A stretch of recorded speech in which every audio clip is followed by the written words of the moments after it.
El ritual de Elena comenzaba cada día de la misma manera.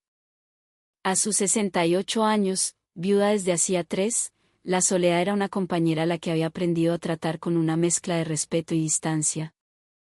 El primer rayo de sol que se colaba por las persianas de su casa en Teusaquillo, un barrio bogotano de casonas antiguas y jardines silenciosos, era la señal para levantarse. Su primer destino era siempre la sala, donde el retrato de su difunto esposo, Arturo, presidía desde la repisa de la chimenea. «Buenos días, mi viejo», susurraba, pasando un paño suave sobre el marco de plata. «Hoy amaneció el cielo despejado, de esos que a ti te gustaban para caminar por el Parque Nacional». Cambiar el agua de las astromelias en el jarrón junto a la foto era parte de la misma ceremonia. Durante esos 3 años, la punzada de la ausencia de Arturo se había suavizado, convirtiéndose en una nostalgia dulce que convivía con la paz de una vida sin horarios impuestos. Elena, quien había sido jefe de enfermeras durante más de 30 años, ahora disfrutaba de una pensión que le permitía vivir sin afanes.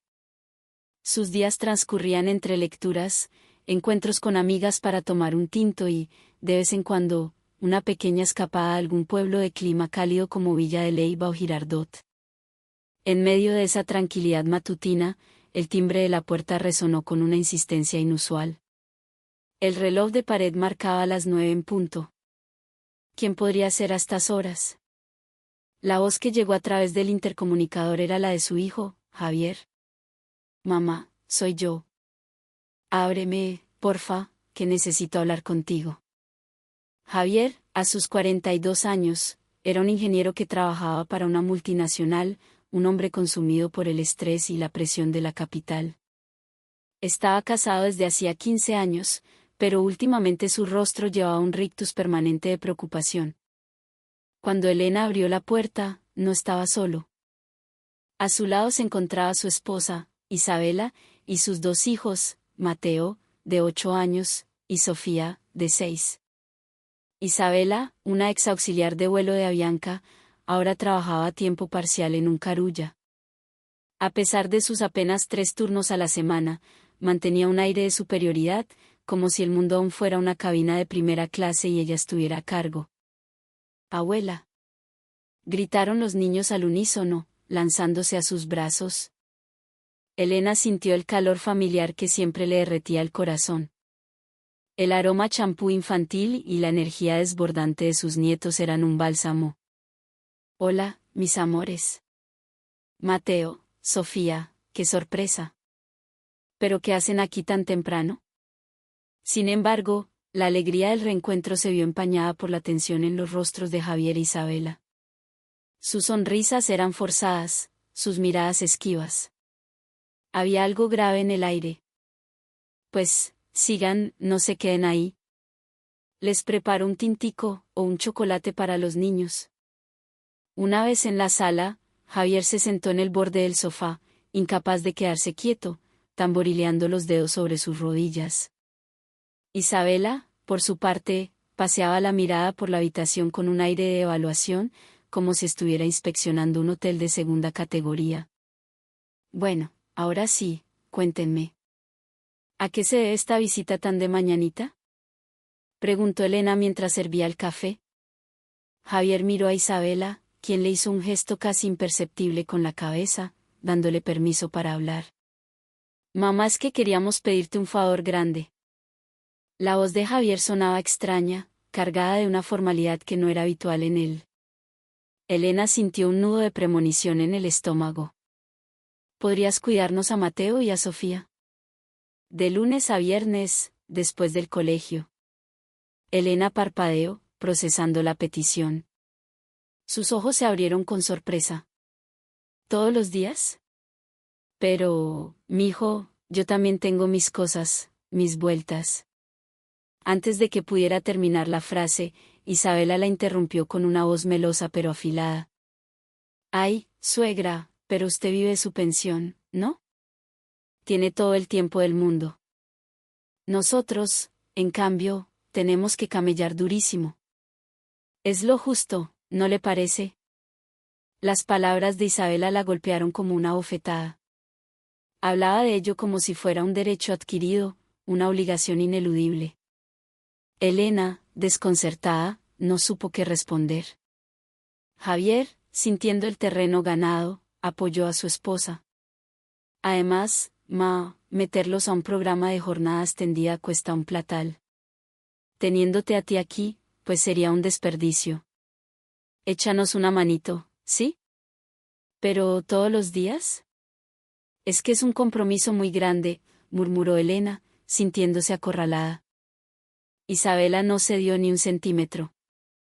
Su sonrisa se amplió, pero no llegó a sus ojos. Debería estar feliz de poder ver a sus nietos. Hay tantas abuelas que se mueren de la tristeza porque no los pueden ver. Lo suyo es un lujo, suegra. Una queja de niña rica. Elena se quedó sin palabras. Por supuesto que amaba a sus nietos con toda su alma. Eran la luz de sus ojos. Pero una cosa era disfrutarlos un fin de semana y otra muy distinta era convertirse en su cuidadora a tiempo completo.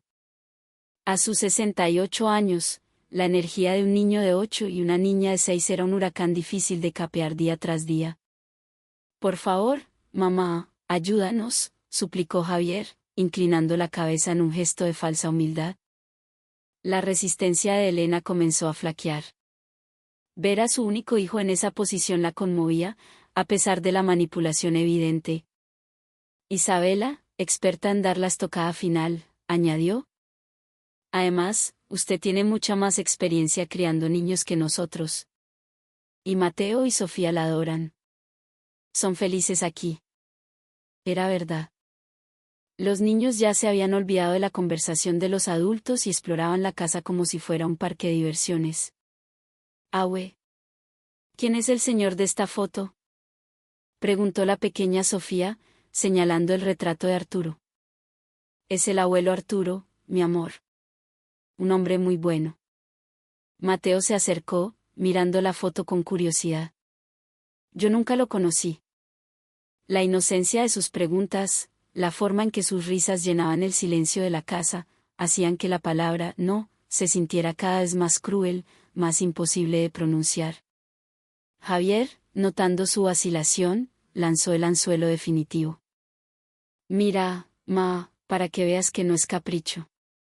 Intentamos buscarles un sitio, pero fue Mateo el que dijo que prefería 1000 veces venir a la casa de la abuela. El niño se giró hacia ella y le dedicó una sonrisa que le partió el alma. Sí, abue. Tu casa es gigante y muy chévere. Ante esa sonrisa, cualquier argumento en contra se desvanecía. Isabela, como un general dirigiendo el asalto final, propuso. Suegra, si no está segura, ¿por qué no lo intentamos por un mes? Solo un mes de prueba. Estoy segura de que le encantará tener la casa llena de vida todos los días. Verá que hasta se siente más joven. Javier asintió con entusiasmo. Eso, ma. Un mesito. A los niños les va a encantar, y a ti también. Elena se sintió atrapada. La mirada expectante de su hijo, la sonrisa calculadora de su nuera y las caritas angelicales de sus nietos formaban una red de la que no podía escapar. Está bien, suspiró, derrotada. De acuerdo. Probemos por un mes. Los rostros de Javier e Isabela se iluminaron al instante. Gracias, mamá. De verdad, nos salvas la vida. Exclamó Javier, abrazándola con una efusividad que sonaba hueca. En ese momento, Elena no podía saberlo. No podía imaginar que acababa de abrirle la puerta a un infierno personal, uno que la consumiría lenta y silenciosamente durante las semanas siguientes. El lunes siguiente comenzó su nueva vida. A las 3 de la tarde, puntuales, Mateo y Sofía llegaron directamente del colegio. Abue, ya llegamos. El grito resonó en el zaguán mientras los dos pequeños entraban corriendo como dos potros salvajes. La primera semana, hay que admitirlo, tuvo su encanto. La casa, habitualmente silenciosa, vibraba con risas y juegos. El eco de las voces infantiles parecía ahuyentar a los fantasmas de la soledad. Abuela, tengo un hambre que me muero. Anunciaba Mateo, dejando la maleta tirada en el suelo y dirigiéndose directamente a la nevera. Primero las tareas, jovencito. Después de hacer los deberes, hay onces. Mateo ponía cara de tragedia. Pero, abue, el estómago me está pidiendo comida a gritos. Bueno, pues. Una arepita con queso para que aguantes. Y tú también, mi Sofi. Sofía, que imitaba a su hermano en todo, también ponía carita de hambre. Yo también, yo también. Después de las 11, comenzaba la verdadera batalla, las tareas. Elena pronto descubrió que era una misión mucho más agotadora de lo que recordaba. Mateo se frustraba con las matemáticas y cada 2 minutos gritaba: «Abue, no entiendo esta división». Mientras tanto, Sofía se enredaba con la lectura y, al no poder pronunciar una palabra, se ponía al borde de las lágrimas. No puedo leer esta palabra tan difícil. Atender a 2 frentes de crisis académica simultáneamente ponía a prueba la paciencia y los nervios de una mujer de 68 años. Y una vez terminadas las tareas, la demanda de actividad física era implacable. «Abuela, vamos al parque», rogaba Mateo, tirando de su mano con una fuerza sorprendente. En el parque del barrio, la rutina era siempre la misma: la lleva, el escondite, empujarlos en los columpios hasta que sus brazos dolieran. Un torbellino de actividad que la dejaba sin aliento. Después de media hora, Elena sentía que las rodillas le flaqueaban y un dolor sordo se instalaba en su espalda baja. «Abue, más alto. Más alto», gritaba Sofía desde el columpio, ajena al agotamiento de su abuela. «Un ratico más, mis amores». La abuela ya está un poco cansada. Las caras de decepción de los niños le causaban un sentimiento de culpa que la obligaba a seguir un poco más, ignorando las protestas de su propio cuerpo. Hacia las 7 de la noche, Isabela llegaba a recogerlos, siempre con la misma frase: «Buenas noches, suegra». «¿Cómo se portaron los angelitos?». «Muy bien, llenos de energía como siempre», respondía Elena, tratando de disimular su cansancio. «Ah, qué bueno. Entonces nos vemos mañana». «Mil gracias». Con el paso de los días, la fatiga comenzó a acumularse. Dejó de ser un cansancio pasajero para convertirse en un estado crónico. Pero lo peor fue descubrir que el acuerdo no se limitaba a los días de semana. Un sábado por la mañana, el teléfono sonó. Era Javier. «Hola, ma. Oye, un favorcito, ¿nos puedes cuidar hoy a los niños?». «Pero hoy es sábado, mijo», respondió Elena, sorprendida. «Sí, es que a Isa y a mí nos salió una vuelta importantísima. Algo que no podemos aplazar». «Pero es que yo había quedado con Carmen para…». Javier la interrumpió, su tono volviéndose agrio. «Ah, mamá. ¿Cómo así que no puedes? ¿Qué puede ser más importante? Es solo un almuerzo, lo puedes cancelar». «Hágale, no sea así». Terminó cancelando el almuerzo con su mejor amiga, sintiéndose terriblemente culpable. Y el domingo, la historia se repitió. «Hola, suegra, soy Isa. Amanecí como malita, con un dolor de cabeza terrible. ¿Será que me puede ayudar con los niños hoy también?». Así, sin más, sus fines de semana, su único tiempo de descanso y recuperación, también le fueron arrebatados. Cuando la tercera semana llegó a su fin, Elena sentía que su cuerpo estaba al borde del colapso. El dolor de espalda y rodillas era constante. Se levantaba por la mañana más cansada de lo que se había acostado. Y entonces, surgió un nuevo problema: la comida. Al principio, los niños traían una lonchera preparada por Isabela. Pero un día, llegaron con las manos vacías. «Abue, tengo hambre». «¿Qué hay de almuerzo?», preguntó Mateo, asomando la cabeza en la cocina. «¿Y tu lonchera, mi amor?». Sofía respondió con naturalidad. «Mami dijo que hoy estaba muy ocupada y que no le dio tiempo de hacerla». Elena, por supuesto, no iba a dejar a sus nietos sin comer. Les preparó un almuerzo casero. Lo que comenzó como una excepción pronto se convirtió en la norma. Cada día, ella tenía que cocinar para ellos, y por supuesto, todos los gastos del mercado corrían por su cuenta. La factura del supermercado se duplicó. Eran dos bocas en pleno crecimiento. Un día, cuando Isabela vino a recogerlos, Elena se armó de valor para tocar el tema. Isabela, quería hablar contigo una cosita sobre el dinero del mercado. La expresión de Isabela se endureció al instante. ¿El mercado? ¿A qué se refiere, suegra? ¿Acaso les está cobrando por la comida? No, no es cobrar, es que son 2 almuerzos más todos los días y pues el gasto ha aumentado bastante. La cara de Isabela se transformó en una máscara de indignación. Por Dios, suegra. Hablar de plata. ¿No le parece que es su deber como abuela alimentar a sus nietos? ¡Qué falta de consideración! Elena se quedó helada. Isabela continuó, implacable. Además, piénselo. Es mucho más alegre comer acompañada que sola, ¿no cree? Elena no pudo decir nada más. Simplemente asintió, sintiendo un nudo en la garganta. Esa noche, se derrumbó frente al retrato de Arturo. ¡Ay, mi viejo! ¿Qué hago? Estoy en un callejón sin salida. Estaba agotada física, emocional y económicamente. Pero la idea de un enfrentamiento con su hijo y su nuera la aterraba. El temor a dañar la relación la paralizaba. Empezó a sentir pavor de los lunes. Las noches de los domingos se convirtieron en una tortura de insomnio, anticipando la semana que comenzaba. Elenita, tienes una cara terrible. ¿Estás bien? Le dijo su amiga Carmen, encontrándosela por casualidad en el Éxito. Estoy bien, Carmenta.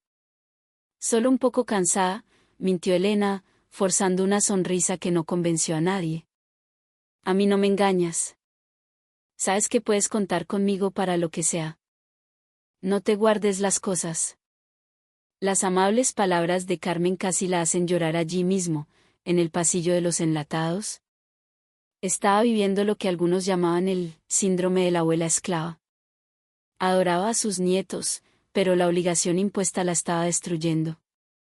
No tenía un minuto para ella misma. Había cancelado todas sus citas, sus encuentros, sus actividades. Lo que más le dolía era la indiferencia de Javier e Isabela ante su sacrificio. La frase de su hijo, tienes todo el tiempo del mundo, resonaba en su cabeza como una condena. Sentía que la trataban no como a una madre, sino como a una herramienta, un recurso gratuito disponible 24/7. Y en medio de esa espiral de agotamiento, llegó el día en que su cuerpo dijo basta. Fue un martes por la tarde. Una tarde como cualquier otra. Ahue, al parque, al parque. Mateo tiraba de su mano con la energía de siempre. Elena intentó ponerse de pie desde el sofá, pero en ese instante, el mundo se volvió negro. Una cortina oscura cayó sobre sus ojos y un zumbido llenó sus oídos.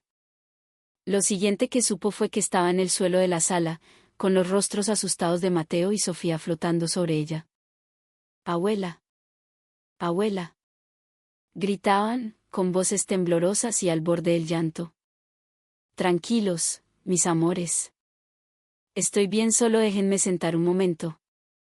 Con un esfuerzo sobrehumano, logró incorporarse y arrastrarse hasta el sofá. No tenía fuerza en el cuerpo, su cabeza daba vueltas.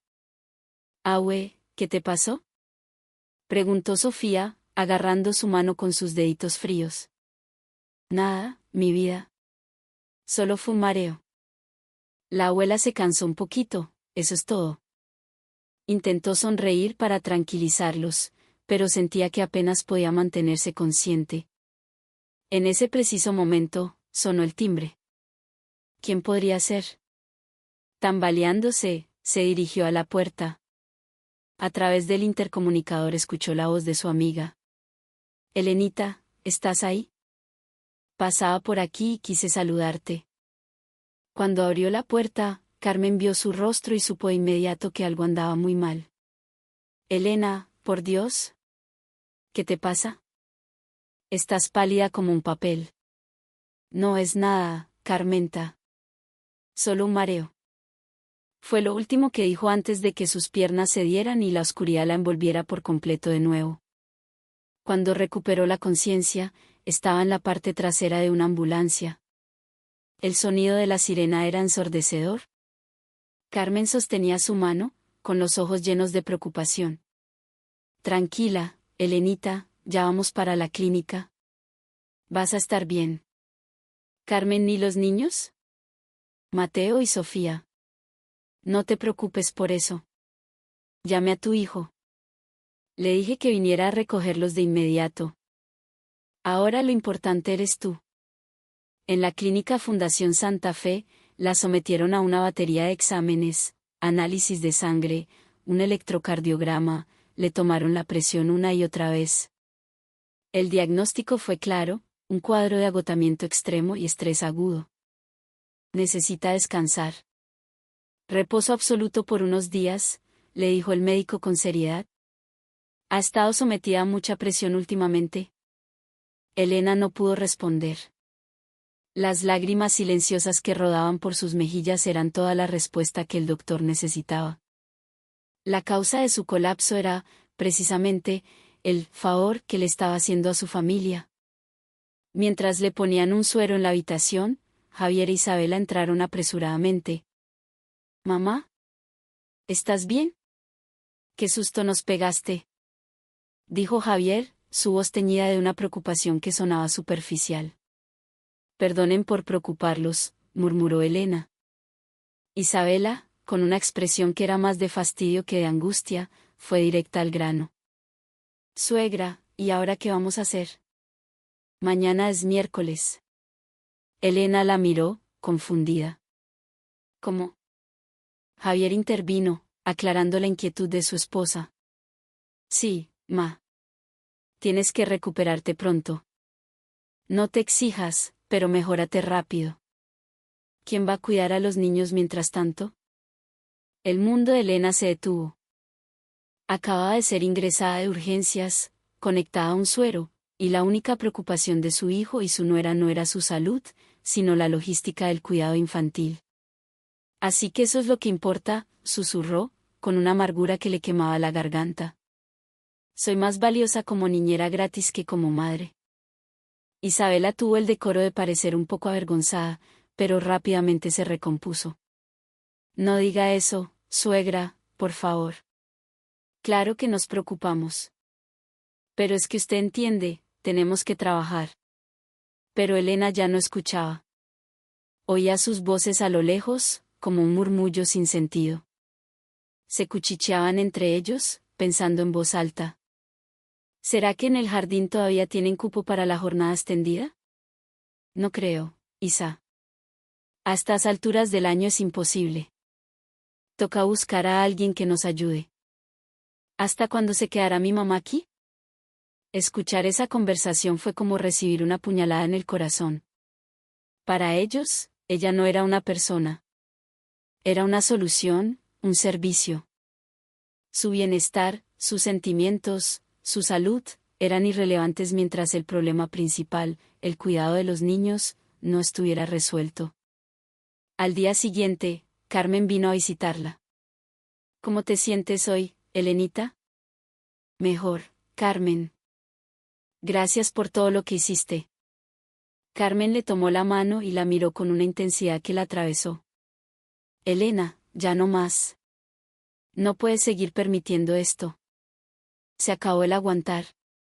«Pero, Carmen, es que si me niego, la relación con mi hijo». «¿Qué relación, Elena?». «La de una persona que es utilizada sin piedad por su propia familia». «Eso no es una relación, es explotación». Carmen, quien había sido rectora de un colegio durante 20 años, tenía la habilidad de ver las situaciones con una claridad meridiana.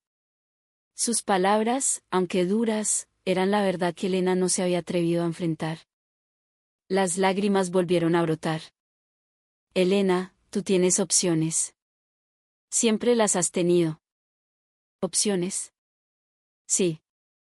Tu hijo y su esposa no tienen ni la menor idea de quién eres en realidad, ¿verdad? La pregunta de Carmen fue como un relámpago. Era cierto. Elena nunca les había contado la verdad sobre su situación financiera. Arturo, su esposo, había sido un hombre increíblemente previsor. Con el dinero de su liquidación como enfermera jefe y la herencia de Arturo, Elena había invertido en bienes raíces. Era dueña de 3 apartamentos en Chapinero Alto que le generaban una renta mensual considerable. Pero siempre había seguido el consejo que su esposo le dio en su lecho de muerte. Elenita, mi amor, aunque tengamos plata, vivamos siempre con sencillez. Así te darás cuenta de quiénes son las personas que de verdad te quieren por lo que eres, y no por lo que tienes. Y vaya si tenía razón. Su hijo y su nuera, convencidos de que era una simple pensionada que vivía con lo justo, la habían subestimado y utilizado a su antojo. Ya decidí, Carmen, dijo Elena, secándose las lágrimas con determinación desde su cama de hospital. La próxima vez que vengan, les voy a decir toda la verdad. Así se habla, Elena. Esa es la mujer que yo conozco. La animó su amiga, apretando su mano con fuerza. Esa misma tarde, Javier e Isabela volvieron a la clínica.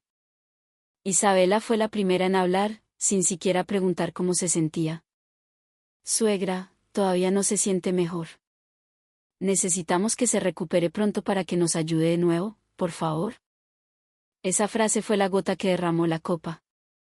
Algo dentro de Elena se rompió, pero no para derrumbarse, sino para liberar a la mujer fuerte que había estado dormida por demasiado tiempo. Javier. Isabela. Siéntense. Tenemos que hablar. Se incorporó en la cama, mirándolos fijamente. Isabela, ajena a la tormenta que se avecinaba, respondió con ligereza. ¿Ya se siente bien? Qué bueno. Entonces le pueden dar de alta y mañana mismo. No volveré a cuidar a Mateo y a Sofía. Nunca más, la interrumpió Elena con una voz firme y clara. El rostro de Javier se contrajo. ¿Qué? ¿Cómo así? No nos puedes salir con esas de un día para otro. Nos dejas colgados. Isabela también reaccionó, alarmada. Suegra, ¿qué le pasa? No me diga que nos va a culpar por su mareo. Eso sería el colmo. No, no es por eso, continuó Elena, con una calma gélida. Es porque yo no soy una desocupada. Mi vida no está vacía. Javier bufó. Pero, mamá, tú vives de la pensión. No tienes trabajo ni nada. ¿Eso es lo que creen? Elena soltó una risa corta y sin alegría. Pues se equivocan. Soy dueña de 3 apartamentos en Chapinero Alto. ¿Los tengo arrendados? Isabela la miró con los ojos desorbitados. ¿Qué? ¿Apartamentos? Eso es mentira. Los compré con mi liquidación y la herencia de su padre, explicó Elena, con la misma tranquilidad con la que recitaría una receta. Mis ingresos mensuales son, probablemente, más altos de lo que tú ganabas cuando eras auxiliar de vuelo, Isabela. Javier estaba pálido, confundido. Pero, ¿por qué nunca nos dijiste nada? Porque nunca se interesaron en preguntarme nada sobre mi vida, replicó Elena, su voz cortante como el acero. Aparte de la administración de mis propiedades, tengo mis actividades de voluntariado en la parroquia, mis reuniones con mis amigas, mis citas médicas. Pero ustedes nunca vieron nada de eso. Isabela, recuperándose del shock, intentó defenderse. Bueno, pero si no lo hubiera dicho desde el principio. ¿Y me habrían escuchado? Elena la miró directamente a los ojos. No. Ustedes ya habían decidido que yo era una anciana pensionada y aburrida a la que podían usar a su antojo. Javier trató de intervenir. Mamá, nosotros no. Silencio. ¿Ahora me escuchan a mí? La autoridad en su voz, la misma que usaba como jefe de enfermeras, los dejó mudos. Cuando colapsé y terminé en una ambulancia, su única preocupación no fue mi salud. Fue encontrar un reemplazo para la niñera gratuita. Isabela bajó la mirada.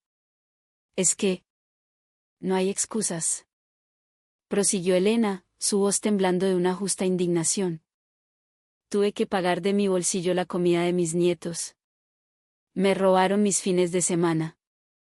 Llegué al punto de tenerle miedo a los lunes, de no poder dormir por la angustia. El rostro de Javier era un poema de culpa. Mamá, no sabía que te sentías tan mal. Ahora es muy tarde para decir eso. Ustedes no me vieron como una persona, sino como una herramienta. Una solución conveniente y barata para sus problemas. Isabela, con lágrimas en los ojos, susurró. Suegra, es que estábamos desesperados. Y yo también. La cortó Elena. ¿Tienen idea de lo que es para una mujer de mi edad encargarse de 2 niños pequeños todos los días, sin descanso? Tuve que cancelar todo en mi vida por ustedes. Mi tiempo, mi salud, mi paz mental, todo se los entregué. Javier agachó la cabeza. Perdónanos, mamá. Tuvimos la culpa. Su perdón no me devuelve el tiempo perdido ni la salud que casi pierdo, respondió Elena, con una frialdad que los hirió profundamente. En ese momento, Carmen entró en la habitación. Elenita, qué bien te veo. Luego, miró a Javier y a Isabela con severidad. Ustedes tienen idea del sufrimiento por el que han hecho pasar a esta mujer. Como rectora, vi muchas dinámicas familiares, pero nunca vi a unos hijos explotar a su madre de una manera tan descarada. Isabela, temblando, intentó justificarse. Es que no teníamos otra opción. Claro que la tenían. La refutó Carmen con agudeza. Se llama cuidado extraescolar. Se llama responsabilidad parental. Pero prefirieron sacrificar la salud de su madre para ahorrarse un dinero. Elena se levantó y caminó hacia la ventana. Arturo siempre me lo dijo, vivamos con sencillez, y así veremos el verdadero corazón de la gente. Se giró y los miró. Ahora veo con total claridad el corazón de ustedes. Javier, desesperado, suplicó. Mamá, nos equivocamos. Danos otra oportunidad. ¿Otra oportunidad? Elena rió sin gracia. ¿Después de usarme hasta que mi cuerpo no dio más? ¿Ahora piden otra oportunidad? Isabela, llorando abiertamente, preguntó. Suegra, ¿qué vamos a hacer ahora? Ese es problema de ustedes, sentenció Elena. Mateo y Sofía son sus hijos. Inscríbanlos en la jornada extendida del colegio, o uno de los dos ajuste su horario de trabajo. Hay muchas formas de ser padres responsables. Javier hizo un último intento. Mamá, te pagamos. Esto nunca fue un problema de dinero. Lo atajó Elena. Es un problema de respeto y de confianza. Y ustedes no me respetaron como persona. Carmen añadió el golpe de gracia. Elena es una de las mujeres más admiradas en nuestra comunidad. Todos la respetan por su trabajo voluntario y su generosidad. Ustedes son los únicos que no han sabido ver a la gran persona que tienen como madre. Isabela, derrotada, hizo una última pregunta. ¿De verdad nunca más? De ahora en adelante, nos trataremos como adultos, respondió Elena, su voz recuperando la calma. Mateo y Sofía son mis nietos amados. Pero una cosa es quererlos y otra es que me impongan su cuidado. Los cuidaré un domingo al mes, por la tarde. Y solo porque yo quiero verlos. No esperen nada más. Javier e Isabela salieron de la habitación en silencio, con los hombros caídos. Carmen le puso una mano en el hombro a su amiga. Lo hiciste muy bien, Elenita. Estoy muy orgullosa de ti. Gracias a ti, Carmenta. Sin tu apoyo, seguiría atrapada en esa pesadilla. A través de la ventana, el cielo de Bogotá, generalmente gris, parecía más azul y brillante que nunca. Por primera vez en meses, Elena sintió que había recuperado el control de su propia vida. 3 meses después, Elena disfrutaba de una mañana tranquila, como las de antes. Se acercó al retrato de su esposo. ¡Ay, mi viejo! tenías tanta razón. Gracias a ti, ahora mis días son plenos y felices. Desde aquel día en la clínica, Javier e Isabel habían inscrito a los niños en el programa de jornada extendida del colegio. Al principio se quejaron del gasto, pero era el precio de su propia irresponsabilidad. Elena, fiel a su palabra, veía a sus nietos un domingo por la tarde al mes. Pero ahora lo hacía por elección, no por obligación. El tiempo que pasaba con ellos se había vuelto genuinamente alegre y precioso. «Aue, ¿cuándo podemos volver a venir?», preguntaba Mateo con su inocencia intacta. «¿Qué les parece el tercer domingo del próximo mes?». «Súper», celebraba Sofía, aplaudiendo. La relación con sus nietos se había sanado, volviéndose más fuerte y sincera. Elena también había retomado con entusiasmo sus actividades. El voluntariado en la parroquia, sus clases de tejido, los cafés semanales con Carmen y sus otras amigas. «Elenita, se te ve radiante. Tienes una luz nueva en la cara», le comentó Carmen un día. «Todo es gracias a ti, amiga del alma. Me devolviste la vida». La administración de sus apartamentos también iba de maravilla. Estaban siempre ocupados, las rentas eran estables y a menudo recibía notas de agradecimiento de sus inquilinos. Sentirse útil, pero en sus propios términos, era una sensación increíble. Una tarde, Javier la llamó. Hacía tiempo que no hablaban. «Hola, ma. ¿Cómo estás?». «Muy bien, mijo». «¿Y ustedes?». «Bien. Quería contarte que Mateo está feliz en el colegio. Hizo un montón de amigos nuevos en las clases de la tarde». La voz de Javier sonaba diferente, más humilde. «¿Y Sofía?», dice Isa, que ya hace todas las tareas sola, sin que nadie la presione. «Se ha vuelto súper responsable». «Qué bueno, mijo. Me alegro mucho por ellos».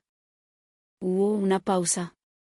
Luego, Javier dijo con voz queda: «Mamá, qué equivocados estábamos.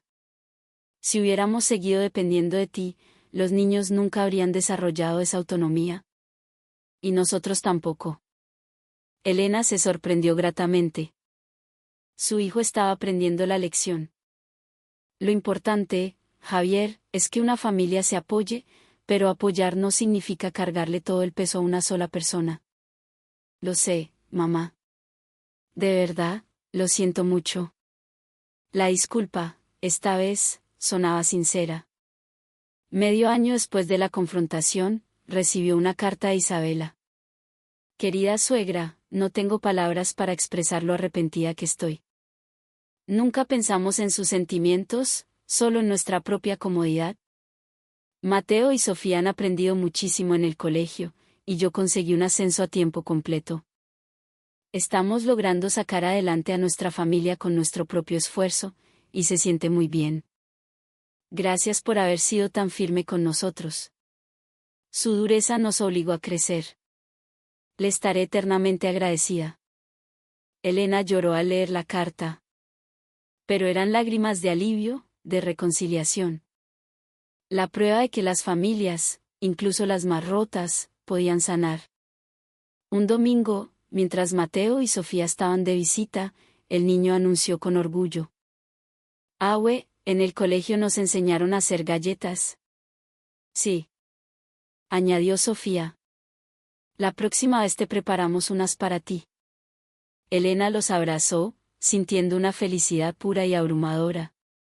Ahora tenía la vida que quería, una vida en paz, a su propio ritmo, rodeada de amigas queridas, de una comunidad que la valoraba y, sobre todo, de una familia con la que había establecido una relación sana y respetuosa.